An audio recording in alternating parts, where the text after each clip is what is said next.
Ada nggak satu masjid tidak teguran? Ada kan? Ada nggak satu masjid tidak teguran? Rajin sholat ke masjid, paling saf depan, seketika mau salaman bermutar dia.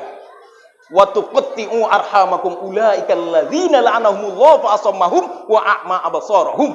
Yang memutuskan silaturahim la'anahumullah, akan dilaknat oleh Allah. Kalau sudah kata laknat itu lebih dahsyat daripada hukuman. Siapa mereka? Mereka yang memutuskan silaturahim. Wa tuqatti'u arhamakum ulaika alladzina la'anahumullah fa asammahum wa a'ma absarahum, akan dipekakkan pendengarannya dan dibutakan pandangannya. Siapa mereka yang memutuskan silaturahim? Hati-hati ibunda, hati-hati ibu kami. Jangan pala kalau seandainya kita tidak teguran, jumpa di jalan buang muka, jumpa di jalan buang muka, lama-lama dikutip orang muka awak, Bu. Asalkan jumpa buang muka. Saya tanya lah Ustadz Najib duduk di sini. Ada satu orang yang datang nggak suka Bapak. Maaf ya Ustadz Endro, datang Ustadz Endro, tengoknya situ, mampus datang pula lah itu. Nggak nyaman duduk di sini. Logikakan saja Pak. Kalau kita satu orang yang kita benci di anggota wirid, sama-sama duduk berhadapan, kita uring-uringan duduk di sana, yang di sini pun seperti itu. Tidak akan ada selesainya tanpa meminta maaf dan saling maaf. Betul Pak? Betul kan Pak? Nggak nyaman kan? Nggak nyaman. Pasti nanti ibu, bapak mereng. Kenapa Pak? Kok segendut teko. Datang sebelah sini apa? Iko, sing miskin kono. Nggak selesai. Nanti kita meninggal, kayaknya nggak pantas kita masuk ke surga Bapak. Nggak pantas. Walaupun kita sholat berjamaah, paling pertama datang. Saf paling depan. Yang azan, yang qomat nutup masjid, imam. 3 orang saja membenci dia dan tidak maafkan sampai mati. Kayaknya apa kata Allah? Tak pantas kau masuk ke dalam surgaku.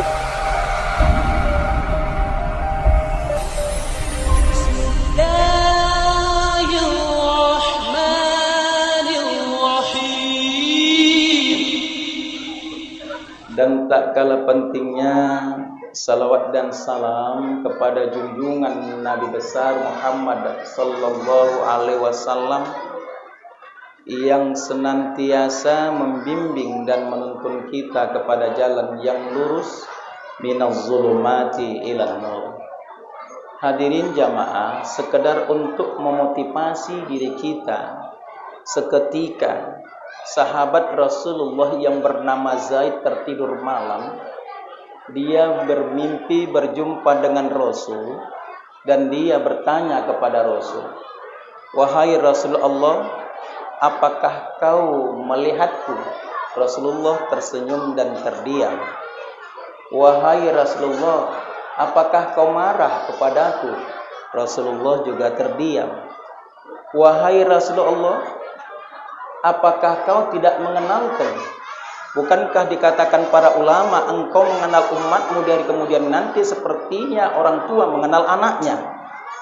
Dijawab oleh Rasul, "Benar wahai sahabatku, yang kau sampaikan itu tidak ada salahnya, tapi perlu kau ketahui bahwa yang ku kenal nanti umatku dari kemudian adalah umatku yang senantiasa mengucapkan salawat atasku."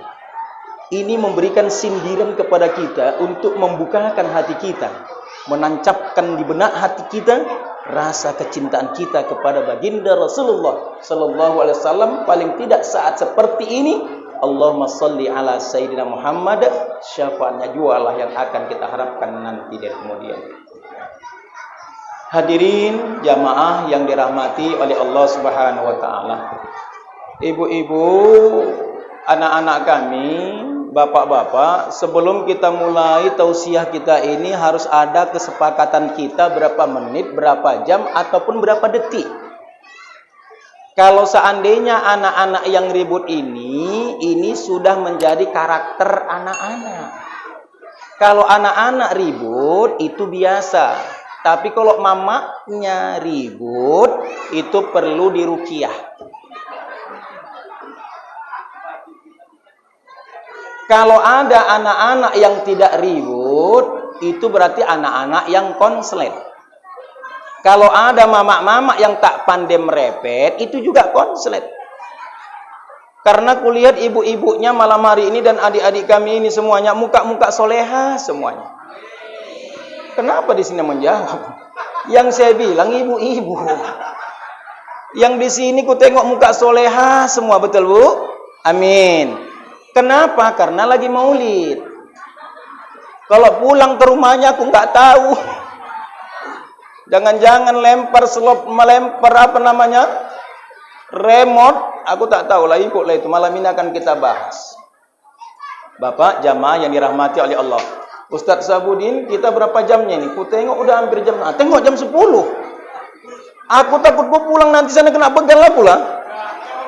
Iya ya. Ku tengok nggak ada di situ orang. Baru inilah aku lewat kemari. Udah 30 tahun Ustadz di sini kan.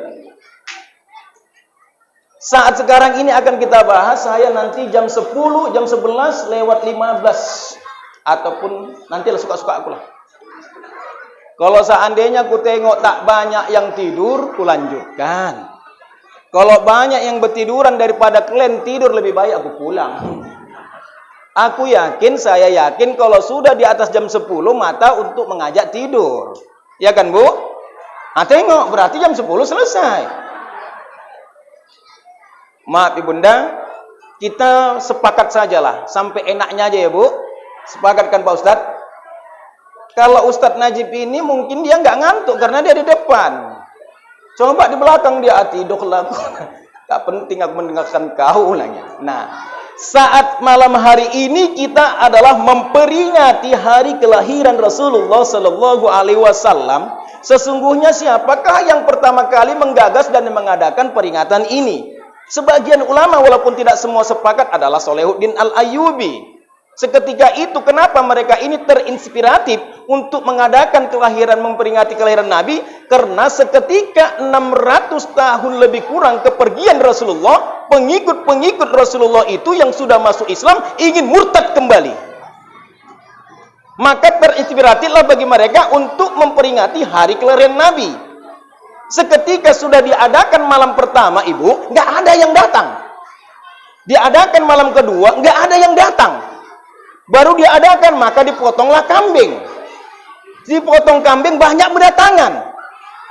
Tradisi itu sampai saat sekarang, setiap maulid pasti ada kuehnya. Ya kan, Bu? Pasti ada kuehnya. Kalaupun tak ada, berarti panitianya bokeh. Kalau memang ada seperti ini, aku pun tak kumakan ini. Karena aku lagi ceramah. Karena saya lihat ibu-ibunya nggak ada lagi kuenya. Aku yakin pasti kalau nggak dimakan masuk ke dalam tas. Maaf ya Bu. Kalaupun iya nggak apa-apa. Nah, kemudian seketika sudah diadakan seperti ini, untuk mengingat kembali, kalaupun kita mengingat kalian Rasul, wajar dan pantas Bapak Ibu. Karena kelahiran Rasulullah itu tidak sama dengan kelahiran manusia biasa. Lahirnya Nabi, api yang menjadi sembahan Majusi ratusan tahun tidak mati. Begitu Nabi Muhammad lahir, mati apinya. Berhala yang berada di pinggiran Ka'bah hancur. Kemudian lahirnya Nabi, terbitnya matahari dari barat. Cuma 2 kejadian saat lahirnya Nabi nanti menjelang hari kiamat. Kemudian apa lagi? Nabi Muhammad lahir ke atas dunia sudah dikhitan. Tidak sama dengan manusia biasa. Sekalipun pada prinsipnya Nabi Muhammad adalah manusia biasa. Kalau begitu wajar dan pantas.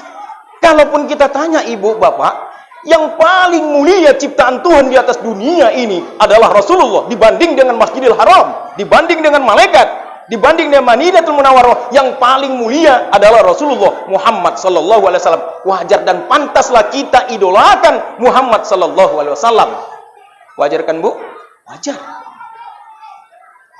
Kita semua sepakat, anak remajanya ini semua saya yakin cinta kepada Rasulullah. Semua ibu-ibunya ini cinta kepada Rasulullah. Namun yang menjadi permasalahan kepada kita, sudahkah kita mampu di atas 50% rasa kecintaan kita aplikatif dalam kehidupan sehari-hari Bapak? Ini yang akan kita bahas.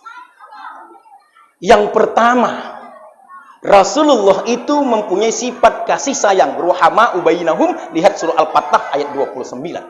Konsekuensi logisnya, kalau manusia itu cinta kepada Rasulullah tapi tidak saling menyayangi di antara sahabatnya dan seiman dan seakidah, kayaknya dia belum pantas mencintai Rasulullah. Bisa dipahami Bu? Bisa dipahami Bu? Saya tanya ibu-ibu, ibu sayang sama laki ibu? Berat jawabnya Pak. Sayang sama laki ibu? Kadang-kadang Pak Ustaz. Kalau masih ada lagi bapak-bapak dan ibu-ibu yang memutuskan silaturahim, dia katakan cinta kepada Rasulullah, kayaknya dia tidak pantas mencintai Rasulullah. Lihat Nabi Rasulullah seketika dia hijrah ke Madinah, masuk ke Gua Sur, kemudian dia tertidur di pahanya Abu Bakar As-Siddiq. Seketika itu kaki Abu Bakar As-Siddiq digigit oleh binatang berbisa, meneteskan keluar darah. Ditahankannya sakitnya ibunda, ditahankannya Pak sakitnya, sampai keringat menetes, air matanya jatuh ke pipi yang namanya Abu Bakar As-Siddiq. Seketika itu ke pipinya Rasulullah. Seketika itu Rasulullah terbangun. Wahai sahabatku, kenapa kau keringat dingin?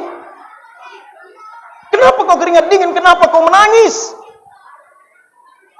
Dia terdiam, tidak ada apa-apa wahai Rasul. Seketika dipegangnya, meneteskan darah. Apakah kau digigit binatang yang berbisa? Iya. Kenapa kau tidak banguni aku? Aku khawatir terganggu istirahatmu Rasul. Demi cintanya kepada Rasul meneteskan darah dia. Itulah rasa cintanya terhadap sesama muslim itu sendiri. Saat aplikatif dalam kehidupan sehari-hari, kalau ada ibu-ibu yang melawan lakinya, bukan cinta kepada Rasul. Ini suami ibu ada bu? Di sini ada? Suami istri bapak ada kan Pak? Kita sampaikan di sini. Ibu-ibu, bapak-bapak, baik usia di atas 24 sampai 60 tahun, kalau yang bangsa cerewet tetap cerewet, titik. Ibu, saya tanya sama bapak, mana lebih pelit, laki-laki, bapak-bapak atau ibu-ibu? Yang lebih pelit? Bapak, saya tanya, mana lebih pelit, perempuan atau laki-laki? Tengok, perempuan. Kalau istri kerja, suami kerja, gaji istri sama istri, gaji suami yang congok siapa? Ibu. Menang dua kan bu? Kira-kira laki-laki yang suka merepet, laki-laki itu perempuan? Ada bilang laki-laki, lakinya itu perempuan. Kenapa? Karena perempuan keturunan kan mengok. Wah, kalau kami laki-laki adem. Mangkane wong wedok kabeh cerewet. Pak, saya orang Mendeling Marga Siregar. Saya lama tinggal di tempat adalah di perkebunan PTP 3 Iknabara. Mulai dari kecil bahasa saya adalah bahasa Jawa. Kemudian pernah saya mengisi ceramah di tempat orang Jawa, Bu. Saya naik kereta pakai mantel. Kemudian saya terlambat, harusnya tengah 3 sampai, jam 3 kurang 15 sampai. Kemudian saya buka mantel saya, ditengok ketua panitianya. Iku Ustate, iyo, wis telat elek. Padahal yang ngomong pun elek. Awake lemu nek mlaku kabeh goyang. Aku diam. Ini sok paten ini Bu, nih kupikir. Begitu aku tampil, dia spontan. Biasanya yang paling gudah, yang paling gaduh hatinya itu ketua panitia. Makanya ketua BKM tengok, lari cepet limpul, dia dikejar saya ke sana. Saya Pak tadi kesasar saya Pak. Masuk saya dari gang sebelah lagi. Masuk ke Pajak Rebo. Udah sampai di tengah, maju kena, mundur kena. Nggak ada tempat beloan. Datang Ustaz Sabudin, di mananya kau? Di sinilah aku, kami orang Batak. Suka-suka kami lah cakap kami. Jangan kau merajuk, bilangnya. Dalam hatiku memang gara-gara kau aku kesasar. Sampai ujung sana Pak PTP, kan masuk sana kan Pak Endro? Itu kan di Palang. Pak, tolonglah Pak buka kaki aku muter. Oh iya Pak, loh. Ditengoknya profil saya kayak orang Batak. Tapi tengoknya bahasa Jawa, iya. Salah alamat Pak, iya. Arab nadi. Sekit ndi? Wah, ya rono bilangnya. Datang dia udah lewat aku situ nggak ku tengok kau. Aku pun tak ku tengok kau, aku bilang. Saya tanya lah Pak di ujung, mana jalan keluar ke Jalan Medan Binjai? Muter ke sana sampai saya keluar Hotel Melala. Apa? Ya kan? Sampai situ ada jualan yang kaleng-kaleng yang tergantung-gantung itu. Entah untuk apa nggak tahu aku. Saya teleponlah jamaah sini, dikejar orang itu, rupanya Ustaz Sabudin udah sampai. Ku tengok nggak mau saya masuk lagi ke gang, takut aku tak bisa mutar. Rupanya masuk di situ langsung, rupanya cantiknya jalannya kemari. Gue tengok, ini gampang. Kalau di sana Ustaz Zabudin, yang tempat pajak rebo itu, keringat dingin aku. Sempat tersenggol ke batak-batak itu. Apa bilangnya? Ku pijak kau bilang. Aku buka peciku. Apa kau? Aku bilang gitu.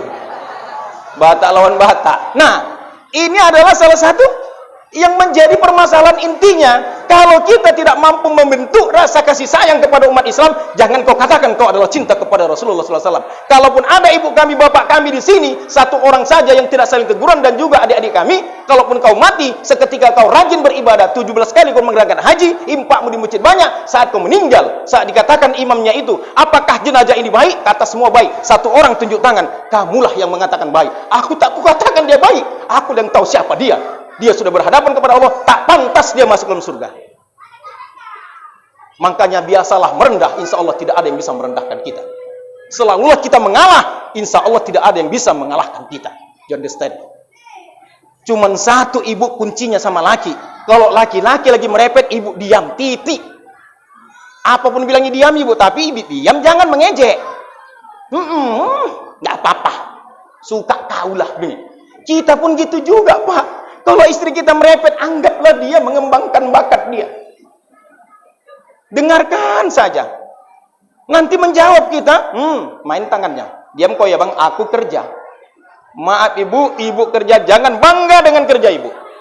Jangan waktu masa-masa pertama nikah saja dia sayang-sayangan. Udah 16 tahun, 12 tahun. Saya yakin adik-adik remaja ini kalau lagi pacaran, pasti paling hebat di antara yang hebat. Ibu pun dulu gitu. Naik kereta, makan bakso, nggak pernah habis. Betul kan bu? Yang ketawa ini pasti pengalaman. Yanti, dek, kenapa nggak habis baksonya? Kenyang. Di rumah, di kokopnya itu. Yakin aku. Kenapa dia menunjukkan yang terbaik? Pokatnya nggak entek. Kok nggak entek? Wes warak. Begitu di rumah punya adeknya, dirampasnya. Adik anak nggak boleh banyak. Kenapa dia menunjukkan yang terbaik kepada sang calon suaminya, itu pun kalau jadi. Udah menikah insya Allah. Begitu nanti naik kereta, begitu mau mendung, apa kata lakinya? Apa kata istrinya? Bang, mau hujan. Apa kata laki ibu? Diam kau. Udah kau tengok mau mendung tak bawa jaket kau. Pakai otak kau cakap. Datang ibu tadi, udah pakai otak aku, melawan, berantem di jalan. Yang kedua ibunda, saya tanya, mana lebih egois, laki atau istri? Pak Endro? Laki kan? Mendeleng paling pantang disuruh bini. Itulah mendeleng. Makanya kalau kalian mau kawin sama mendeleng, pikir-pikir dalam. Saya tak setuju dibilang manipul. Enggak semua mendeleng pelit ya. Wong Jawa pun ada yang medit. Eneng-eneng ae manipul pacaran. Nek bojomu iku calonmu sapa nak? Marga Rahab iki mampus kowe. Gak iso mangan kowe. Batak medit. Wih. Gara-gara marga Siregar enggak sido kawin. Jangan sok mantap kalian, Bu. Mau marga Rambe. Sok manis. Mau marga Siregar, tapi memang kan Pak, mendeling kalau Siregar memang agak-agak. Siregar, sibuk recok, garang. Kata orang mendeling. Tapi nggak semuanya cerewet. Iya kan Bu? Saya tanya, Bapak sama Ibu yang egois mana Bu? Bapak, yakin saya. Contoh kecil. Kalau mau undangan yang paling lama bersolek, perempuan. Sampai tertidur di atas sofa lakinya. Begitu nanti sudah 45 menit dibanguninya lakinya. Bang, jadi undangan. Jadi, udah siap kau kata lakinya? Belum, menunjukkan jilbab 2 ini aja. Apa enggak lembek gigi lakinya? Maksudmu apa? Mana lebih cocok bang, yang ini atau yang ini? Datang lakinya, satu di kepala kau, satu di pinggang kau. Itu udah emosi. Begitu nanti udah siap dia bersolek sejadi-jadinya, setel kandas. Begitu naik kereta undangan gara-gara lama dia bersolek, sang suami ini pun tadi diam membawa karung beras. Ditanya istrinya, "Bang, di mana undangan?" Dia muncung diam. Padahal tolong Bapak, tolong istri kita itu bersolek dan setel kandas karena dia mau undangan kepada suami yang tercinta. Betul Bu? Betul? Kubela lah kalian ya, betul? Iya, satu ini kalian menang. Begitu nanti nak kita bang teman-teman, diam. Gara-gara lama. Coba hati kita tanya, kenapa istri kita itu sampai setel kandas? Karena dia ingin berundangan kepada suami yang tercinta, walaupun tak ganteng kali lakinya dan hitam-hitam begitu. Maaf yang hitam. Anggaplah itu hajrul aswad. Betul bu? Sampai 3 hari tak teguran. Kalaulah seandainya ibu-ibu kami lama bersolek, wajar. Karena nafsu 10-9 untuk perempuan, 1 untuk laki-laki. Yang selalu berputar masa pergantian model baju laki-laki atau perempuan? Baju perempuan. Ini karena maulid. Kalau undangan aku yakin ada jilbabnya kayak jantung pisang. Tenang kan bu? Enes yang 4 tingkat kan? Kayak ular naga. Lillahi ta'ala pak, di jalan Bilal pernah saya ibu-ibu saking panjangnya selendangnya masuk ke jari-jari, ku kasih tahu kak, bilang kan, langsung ditumbuknya lakinya, rupanya orang mendeling. Ambil dia terasa dia bilangnya, udah mama kena, udah menyupirna bilangnya. Mak, begitu orang itu berantem, aku pun cabut. Inilah kenapa? Karena perempuan lama bersolek, maka kami laki-laki sangat memahami sang ibu, maka hormatilah kelebihan dan sadarilah kekurangan. Itulah akan terjadi saling mawaddah warahmah. Ibu pernahnya berantem sama laki? Mana mungkin baju pink pernah? Artinya apa? Enggak sekali. Enggak bisa dibilang. Pak Sabudin janganlah, walaupun Pak Endro Ustadz belum tentu dia tak pernah benci sama istrinya. Namanya pun manusia. Ya kan Pak Endro, kadang-kadang enek. Kadang-kadang netap dinonya berarti stres. Kadang-kadangnya begitu kan Pak? Mana mungkin setiap saat mulai menikah sampai 30 tahun senang aja. Bang kita nggak masak ya? Iya deh, nggak apa-apa. Bang kita besok beli bakso aja ya? Iya. Ini laki-laki pawok. Bang kita beli ayam penyet bang? Iya. Apa katanya? Besok tapi kepalamu kupenyetkan. Nggak bisa memang. Kasih sayang. Pak, ada nggak kejadian Pak di masjid, satu masjid nggak teguran?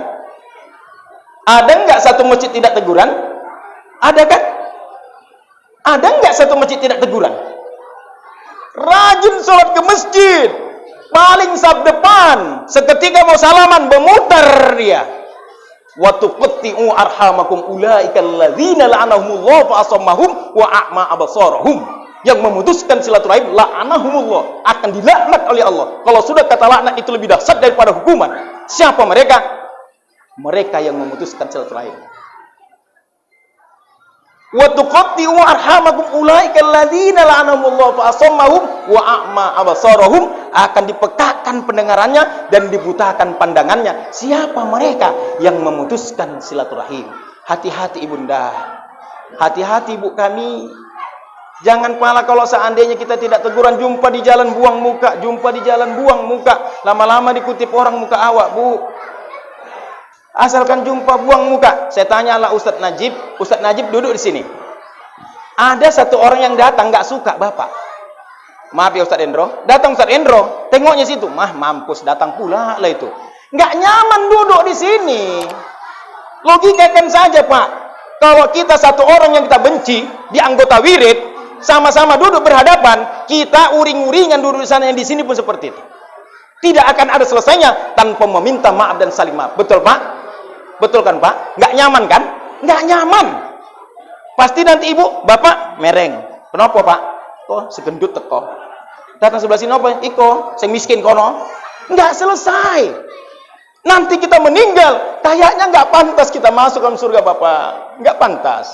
Walaupun kita sholat berjamaah, paling pertama datang, saf paling depan, yang ajan, yang qomat nutup masjid, imam, 3 orang saja membenci dia dan tidak maafkan sampai mati. Kayaknya apa kata Allah? Tak pantas kau masuk ke dalam surgaku, bodoh. Kata malaikat sama kita. Siapa yang nggak kita takuti lagi? Mudah-mudahan ibu-ibu kami tetap terjalin kasih sayang. Amin, Bu ya. Bapak-bapak kami di masjid, kita doakan tidak ada lah yang berseteru. Karena handphone ini bisa jadi memutuskan silaturahmi ini. Makanya saya sangat senang dan setuju bagi bapak-bapak yang tak pandai buka YouTube. Ibu-ibu ada juga tak pandai WA. Yang pandai cuma telepon, mematikan tak pandai. Habis di teleponnya, habis pulsanya, letakkannya aja. Datang anaknya, mak kok habis pulsa? Nggak tahu mama tadi telepon. Ibu kau di apa di Bandung? Terus mama letak aja. Datang anaknya pala, tahu mama. Habis pulsa. Inilah salah satu kasih sayang tadi. Kalau memang kita cinta kepada Rasulullah, kayaknya jangan putuskan silaturahim. Ini sangat-sangat saya tekankan. Yang kedua, kita cinta kepada Rasulullah. Ruk'as sujadai yabtaghuna fadlan minallahi wa ridwana. Rasulullah itu sujud. Berarti kita sujud. Ibunda, seketika kita mengakui adanya Allah, innani anallahu la ilaha illa ana fa'budni wa aqimis shalah li dzikri. Sesungguhnya aku adalah Allah, kata Allah. Tiada Tuhan selain aku, sembahlah aku, dirikan salat untuk mengingat aku. Konsekuensinya, seketika kita syahadat kepada Allah, kenapakah diperintahkan kita salat? Kenapa tidak puasa? Kenapa tidak berangkat haji? Karena induk daripada ibadah itu adalah salat. Saat salat kamu diterima oleh Allah, kayaknya kamu tak pantas berbuat kemungkaran di atas permukaan bumi ini. Itulah aplikatif dalam surah Al-Ankabut ayat 45. Wa aqimis shalah inna sholata tanha 'anil fahsyail munkar. Siapa yang mendirikan salat, sesungguhnya salat itu mencegah perbuatan keji dan mungkar. Seolah-olah Allah berkata kepada kita, hai orang-orang yang salat, jangan lagi kau sombong. Hai orang-orang yang salat, jangan lagi kau menceritai aib orang lain. Hai orang-orang yang salat, jangan lagi kau korupsi. Ternyata saat sekarang ini banyak orang yang sholat tapi juga berbuat kemungkaran. Apakah ayat tadi itu salah, Pak? Coba kita lihat ayatnya.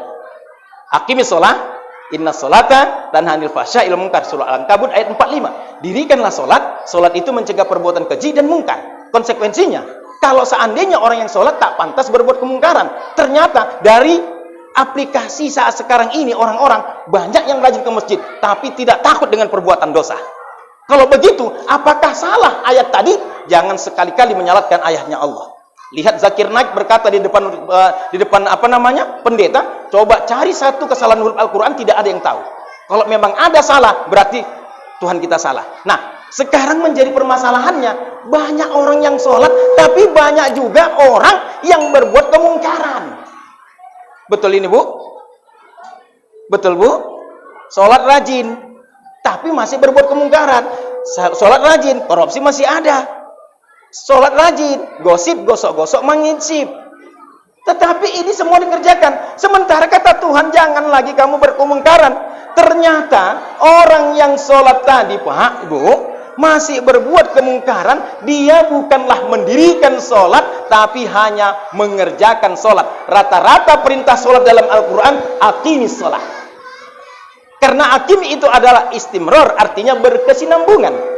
Kalau orang yang mendirikan sholat, artinya teraplikatif dalam berkesinambungan dalam kehidupan sehari-hari. Artinya orang yang ngasih sholat tapi dia berbuat kemungkaran, dia belum mendirikan sholat, hanya mengerjakan sholat, lepas kewajiban, tidak mendapatkan makna dari sholat itu sendiri. Bisa kita pahami kan, Bu? Makanya kalau ibu tengok nanti banyak sholat, pulang sholat hilang juga selop kerpil. Pulang sholat, sampai di rumah berantem juga. Ini lepas kewajiban, tapi tidak mendirikan sholat. Lihat ya Bapak Ibu, saat Rasulullah ingin mengembuskan napas terakhir, cuma 2 diingatkannya. Apakah kamu sudah sholat? Apakah kamu sudah sholat? Apakah kamu sudah sholat? Yang kedua, ummati, ummati, ummati. Ternyata memang Rasul sangat benci bagi umat-umatnya yang tidak mau sholat. Bapak jamaah dirahmati oleh Allah SWT. Seketika datang sahabat menjumpai Rasulullah, apa katanya? Wahai Muhammad, orang tuaku meninggal dunia. Maka Rasulullah memerintahkan Abu Bakar As-Siddiq dengan satu lagi, Abu Bakar As-Siddiq dengan Umar bin Khattab. Coba kau lihat dulu orang tuanya. Ternyata seketika dilihat orang tuanya meninggal tadi, Bapak Ibu, kepalanya berubah menjadi babi hutan. Kemudian lari dia kepada Rasulullah. Wahai Rasul, lihatlah kepalanya babi. Jangan kau salah lihat, kembali lihat, ditengok kembali, lihat kembali, ternyata benar. Wahai Rasul, lihatlah. Maka datang Rasulullah. Apa kata anaknya? Muhammad, tolong doakan ayahku, tolong doakan ayahku. Maka didoakan Rasulullah, ditanyanya, apa yang dikerjakan ayahmu selama hidup? Ayahku tahu dia kewajiban sholat, wahai Rasul, tapi dia tak mau mengerjakan sholat. Seketika didoakan Rasul, ditinggalkannya tempat itu, maka disampaikannya di antara dua sahabat, kalianlah yang menjadi imam ini. Menunjukkan Rasulullah sangat benci kepada umat-umatnya yang tak mau sholat, meninggalkan sholat, tidak mempunyai alasan apa-apa. Sempat ini apa namanya Ustaz Rabi? Nama kampungnya ini? Saya menciri. Sempat nanti ada orang meninggal, ndase dadi babi. Weh Pak Yanto, ninggal apa? Ndase babi. Mana mungkin? Iya dulu. Waduh, males sholat. Nauzubillah. Maaf ya Pak ya, kok ada namanya Pak Yanto. Maaf Bu ya. Ini bukan hanya kepada kita, anak-anak kita ini, Ibunda. Saya yakin anak-anak di sini semua rajin sholat. Kalau sudah nanti maghrib, saya yakin di sini ribut kan Bu, Pak? Nggak ada anak-anak yang nggak ribut di masjid. Di masjid saya tempat tinggal Sido Rukun, sendiri pun dia ribut Pak. Saya masbuk duduk dia, la. Kau kok ribut? Nggak apa-apa Ustaz. Anak-anak kayak gitu, ada yang melemparkan sampailah ke tiang, apa namanya nih, kipas angin. Lobeku nyangkut. Bilangkan amin bukan amin, angin buang. Itu anak-anak di masjid ini saya yakin. Tapi jangan sempat kalian usir anak-anak yang ribut Bu, Pak.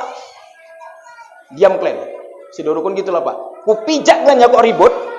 Anak-anak tadi diam. Ini sama kalian. Tak punya otak kalian. Bapak kalian suruh sholat. Diam anak-anak itu. Ketakutan. Begitu bapak itu pindah sholat, diikuti anak-anak tadi. Diam kalian. Gak punya otak kalian. Bapak tadi udah sholat. Nggak bisa dia buka. Diikutinya bahasa bapak itu. Kalian memang bapak kalian suruh sholat. Apa kalian? Begitu salam, cabut, kata orang itu. Tidak bisa dimarahi anak-anak. Pintarnya orang tua lebih pintar anak-anak. Jangan buat sapam di masjid. Kalaupun menjaga boleh Pak. Tapi jangan ditokokin orang. Kau sholat kau. Otak. Kau lagi. Kau anak siadi kau kan? Bapak kau dulu tukang togel. Dikira-kira sana. Kau anak sianto kan? Iya bapak kau tengoklah main judi. Anaknya tadi nggak tahu-tahu pulang. Pak, bapak dulu main judi. Muncung kau bilang. Siapa yang bilang? Itu Pak Junet bilang. Iya. Datanglah dia. Net, sini kau Net. Jangan kau ceritakan masalahku dulu ya Net. Ku pijak kau nanti Net. Kau bangkitkan pula harimau yang sedang tidur. Makanya anak-anak kalau ribut saya paham Pak. Ada yang bilang, Pak Ustadz, kalau ribut anak-anak nggak khusyuk. Coba saya tes bapak-bapak. Sholat sendirian atau sholat di hutan. Khusyuklah bapak? Enggak juga. Pak Ustadz, kalau hidup TV enggak khusyuk, tolong matikan TV. Khusyuk Bu? Enggak juga. Kalau begitu apakah sah sholat kita Pak?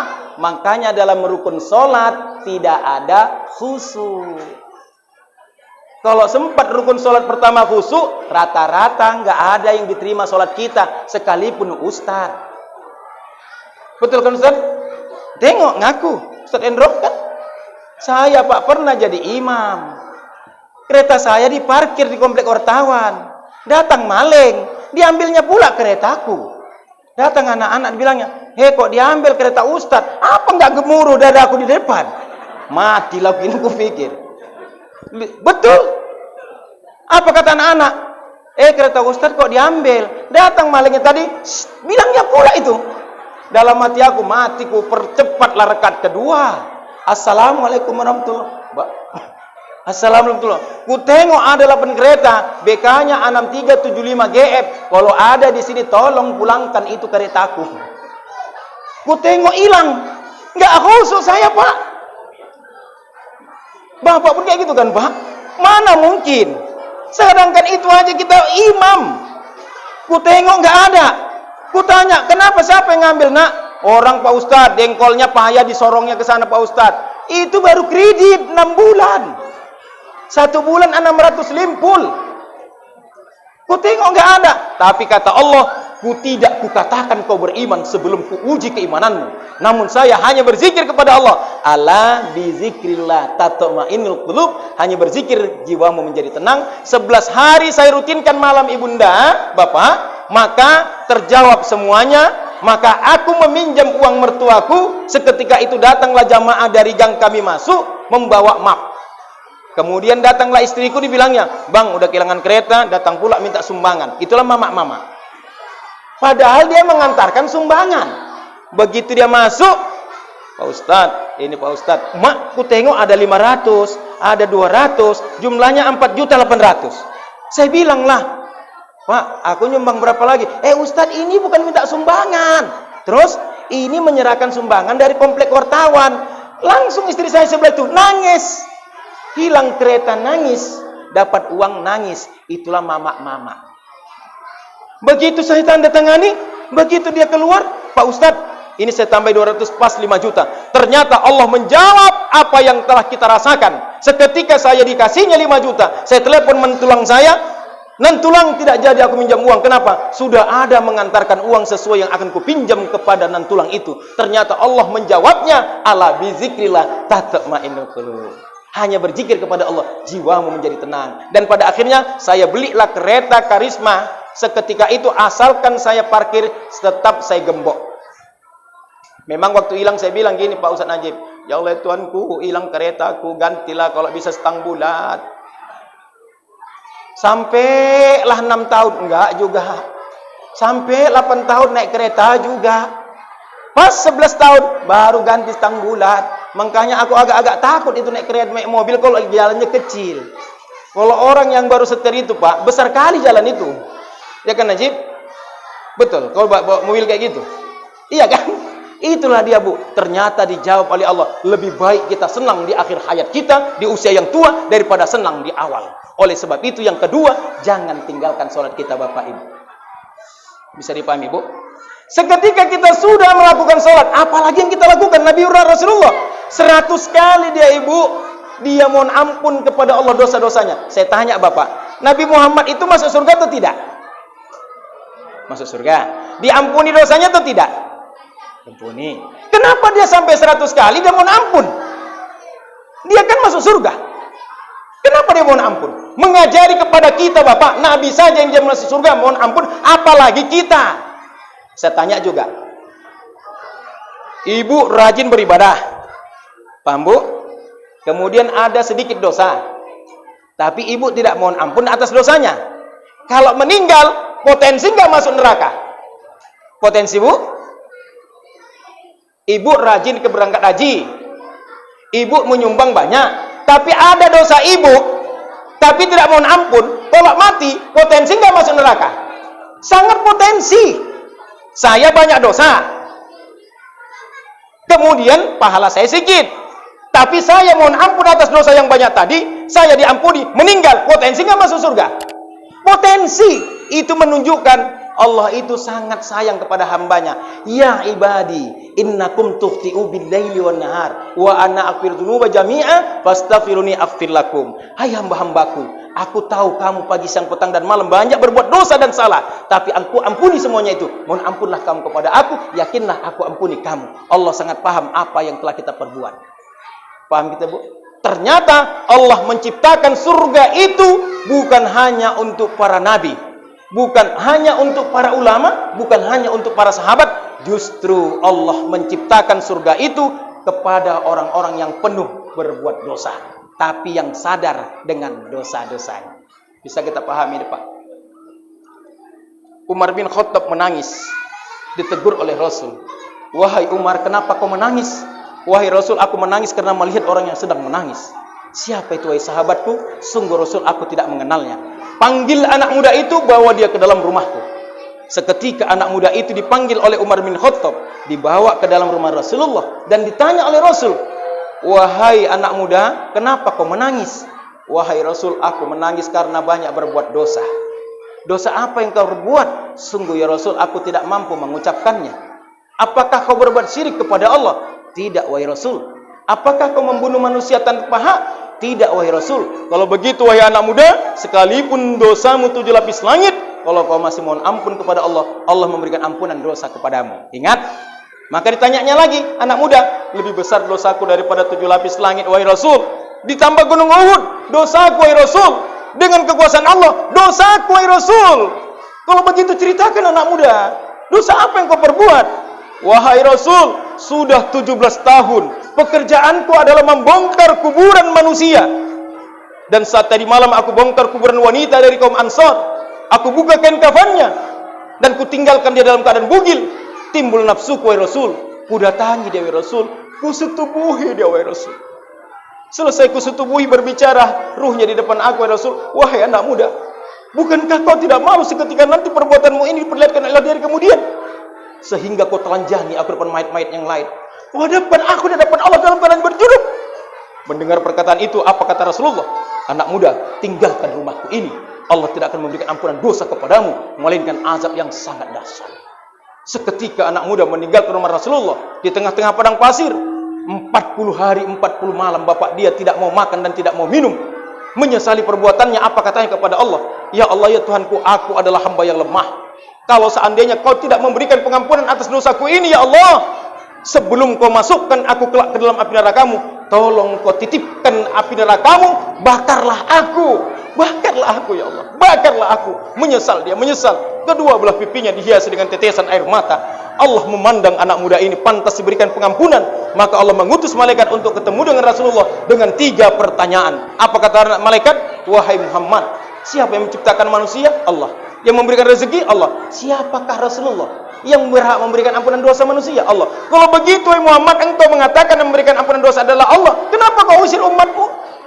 Demi Allah, Allah berfirman, sampaikan syafaatmu kepada anak muda tersebut. Maka dipanggilnya Umar. Wahai anak muda, syafaat Rasulullah sampai kepadamu.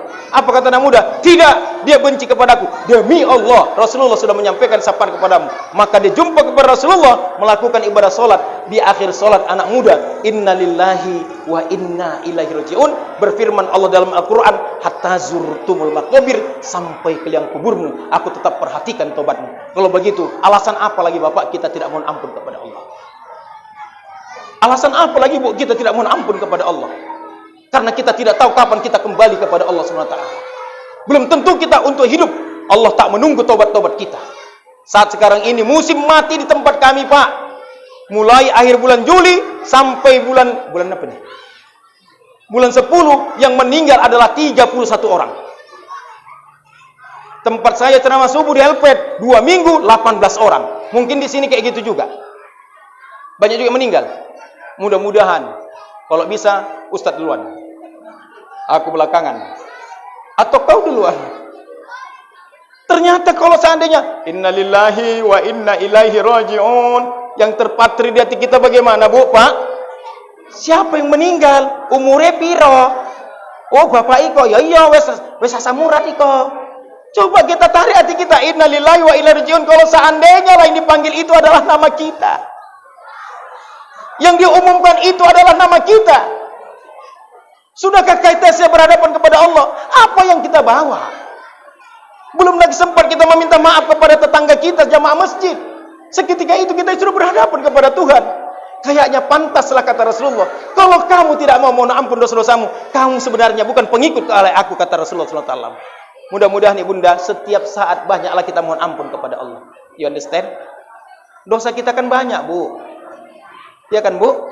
Banyak dosa kita. Jangan pernah merasa bersih diri kita di hadapan Allah Subhanahu wa taala. Selalu kita merasa kotor dalam pandangan Allah Subhanahu wa taala. Mohon ampun kita setiap saat. Kata Imam Al-Ghazali, seketika usiamu 40 tahun.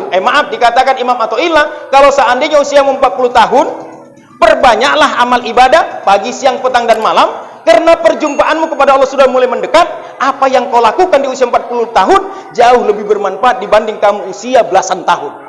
Ternyata kalau sudah 40 tahun ke atas, solat kita jauh lebih bermakna dibanding kita masih usia belasan tahun.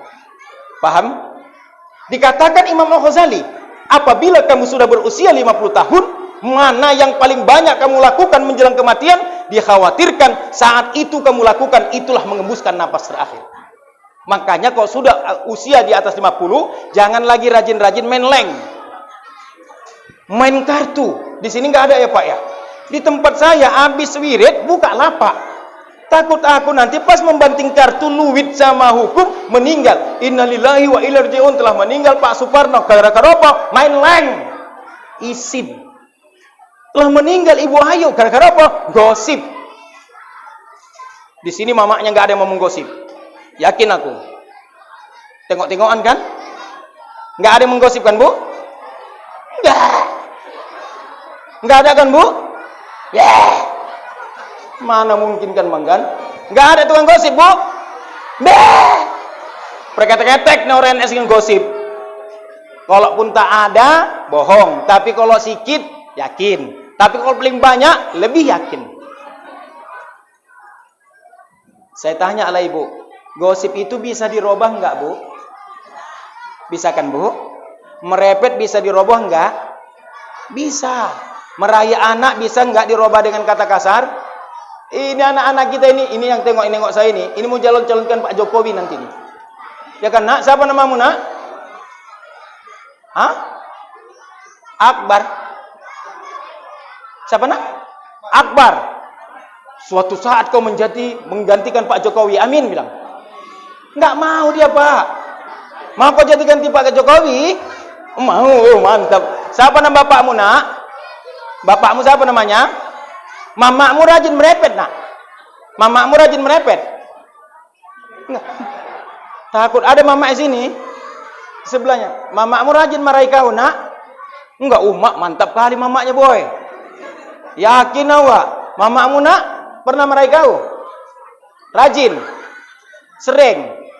Oh, mantap mama-mama sini, yakin aku. Kurasa ditengok mama tak cubit kau nanti ya. Mamamu enggak pernah merepet, Nak? Enggak. Pernah? Enggak, Mak. Enggak ngerti dia. Ini anak-anak yang dulu, Nak, mamamu tukang merepet. Enggak, Mak. Mantap mama sini. Yakin kalian ini? Nah, ini yang besarnya. Mamamu suka merepet. Wih, mati kita. Masuk surga semuanya, amin. Tapi ke neraka duluan, amin. Saya nggak setuju, Bu, kalau marahi anak bilang binatang, Bu. Di sini nggak ada satu. Ibu bilang anak setan, dijawab anaknya, aku anak setan, Mak. Kenapa? Nampak, Mak. Aku setan kok nampak. Udah emosi tinggi memang kau gara-gara bapak. Tahu lah ini, bapaknya di sana. Ibu, kalau bapak masalah sama bapak, ibu sama bapak, jangan salahkan anak. Kalau suami ibu malam minggu pakai minyak wangi, sabar ibu. Jangan langsung cemburu. Bu, saya ajari ya. Kalau ibu cemburu sama suami, langsung terus terang. Yakin ibu? Pemanya tengok gini, pakai minyak wangi. Mas harap nanti, cemburu gue. Datang ibu jawab, oh mbak prek cemburu kor gue. Kayak gue saat trek iso tak gowo nang kono. Padahal batinnya iya. Coba dibilangnya, cemburu gue? Iya. Tapi jangan daripada anak-anak. Aku cemburu, Bang. Kenapa? Aku cinta kepadamu. Karena cintaku tengok anak kita udah menjadi 13, Bang. Ini enggak. Kecil lah cemburu, kecil-kecil. Najis saya bilang kok. Cemburu ngapa iya? Gue bojoku. Anaknya wis papat. Ngapain gue karo janda sebelah kono? Asal kita kon di Belanda di belakang rumah janda. Kon di Mas Belanda. Rupanya di belakang rumah janda namanya si Ayu. Tapi kalau suami ibu berselingkuh, tanya diri ibu. Jangan malas mandi, KTM ambu, malas masak. Bojone teko baru jam 5, turune sampai tengah 6. Assalamualaikum, bajune buka, rambut nang ngarep kabeh. Apa enggak pingsan bojone? Assalamualaikum, salam. Rambut mungkin koyo opo lagi? Terserah lah, Mas. Terkadang assalamualaikum, kunci dibuangkan lagi, Bu.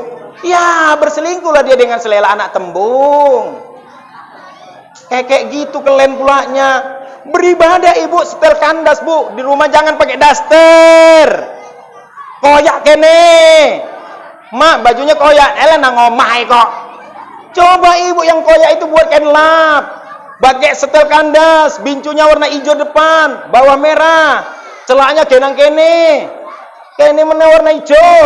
Ngono bojone teko pingsan. Kenapa? Tak pikir kowe kuntilanak. Nang kene iki malam minggu iki kuntilanak akeh sing ngrum boncengan iki. Ya kan, Bu? Sekarang anak remaja itu megang pinggang enggak mau. Leher. Betul? Betul? Anak remaja ceweknya megang enggak pinggang, leher. Makanya saya bilang anak remaja kalau kau pacaran bawa tasbih.